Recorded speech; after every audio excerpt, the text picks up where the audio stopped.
நிதியமைச்சர் மரிய வில்சன் அவர்களுக்கு வந்து என்னப்பா ஒழுக்கமா தமிழ் கூட பேச தெரியலையே அப்படின்னு சொல்லிட்டு எல்லாருமே அவர் சட்டப்பேரவையில் பேசுறத பார்த்து திட்டிட்டு இருந்தாங்க.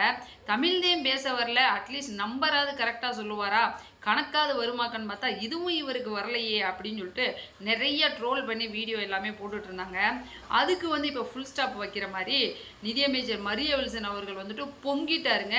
அதாவது சட்டப்பேரவையில் வந்துட்டு மதிமுக எம்எல்ஏ ராஜேந்திரன் வந்து என்ன சொல்லிட்டாரு அப்படின்னம்னா, நிதியமைச்சர் வந்து பட்ஜெட் வாசிக்கிறப்ப ரொம்ப தடுமாறுறாரு, தமிழே வந்துட்டு அவருக்கு வாசிக்க தெரியலையே, இங்கிலீஷில் கூட ஏதோ பேசுகிறாரு, ஆனால் தமிழில் வந்துட்டு ரொம்ப இலக்கண பிழையாகவும் சில வார்த்தைகளை வந்து விட்டுட்டு பேசுகிறாரு, இனிமேல் ஃப்யூச்சரில் வந்து இந்த மாதிரி பட்ஜெட் வாசிக்கிறப்போ கரெக்டாக வந்து பேசுங்க அப்படின்னு சொல்லிட்டாருங்க. இதுக்கு வந்து நிதியமைச்சர் என்ன ஒரு போடு போட்டாரு அப்படின்னம்னா, நான் வந்து இப்படி தான் பேசுவேன், நான் வந்து அஃபென்ஸ் விளாடுவேன், டிஃபென்ஸ் விளாடுவேன், அஃபென்ஸை எப்போ விளாடணும், டிஃபென்ஸை எப்போ விளாடணும் அப்படின்றது எனக்கு தெரியும், அதனால் வந்துட்டு என்கிட்ட அப்படி பேசி இப்படி பேசலாம் சொல்லக்கூடாது, நான் வந்து 30 வருஷமாக எஜுகேஷன் பீரியடில் இருக்கேன், என்னோட கம்யூனிகேஷன் வந்து இப்படி தான் இருக்கும் அப்படின்னு சொல்லி சொன்னதுக்கு ராஜேந்திரன் வந்து குறுக்க பேசுகிறதுக்கு ட்ரை பண்ணுறாரு.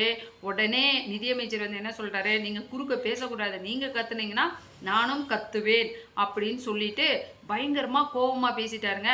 அதே மாதிரி இந்த கொஞ்ச நாளாகவே சட்டமன்றத்தில் வந்துட்டு சாதி ரீதியாக கேள்வி பண்ணுறது, பெண்கள் ரிலேட்டடாக கேள்வி பண்ணுறது, உருவ கேள்வி பண்ணுறது இதெல்லாம் இருந்துட்டு வந்துச்சு. இப்போ வந்துட்டு மொழி சம்மந்தமாக கேள்விகள் வந்து நிறைய நடந்துட்டுருக்கு.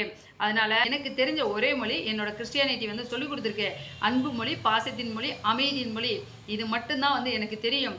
நான் வந்து கிறிஸ்டியனாக பிறந்திருக்கேன், பைபிள் படிச்சிருக்கேன், அதனால் உங்களுக்கு அந்த மொழி தான் வேணும் அப்படின்னோம்னா நீங்கள் வந்து ட்ரை பண்ணுங்கள், நாங்கள் வந்து சட்டப்பேரவையில் ஒவ்வொரு இதுக்கும் வந்து முயற்சி பண்ணிகிட்ருக்கோம், அதனால் இந்த மாதிரி உருவ கேலி செய்கிறதுக்கு வந்து நாங்கள் எங்களை மாற்றிக்க முடியாது, நான் வந்து இப்படி தான் பேசுவேன், உங்களுக்கு வேணும்னா நீங்கள் வந்து உங்களை மாற்றிக்கோங்க அப்படின்னு சொல்லிட்டு பயங்கரமாக டென்ஷன் ஆகி பேசிட்டாருங்க. அதனால் இப்போ திமுக காரவங்க வந்து என்ன பண்ணிட்டாங்க அப்படின்னம்னா, என்னது இவருக்கு வந்து தமிழ் பேச தெரியாதா, ஒரு சொத்து தகராறில் அவங்க தம்பி வீட்லேயே போய் இந்த மாதிரி கொலை மிரட்டல் விட்டு கெட்ட கெட்ட வார்த்தையில் வந்து பேசியிருக்காரு, இந்த அளவுக்கு பேசுகிறவருக்கு வந்து தமிழ் பேச தெரியாதா அப்படின்னு சொல்லி இப்போ போய் அந்த ஒரு வீடியோவை எடுத்து ஷேர் பண்ணிகிட்டு இருக்காங்க.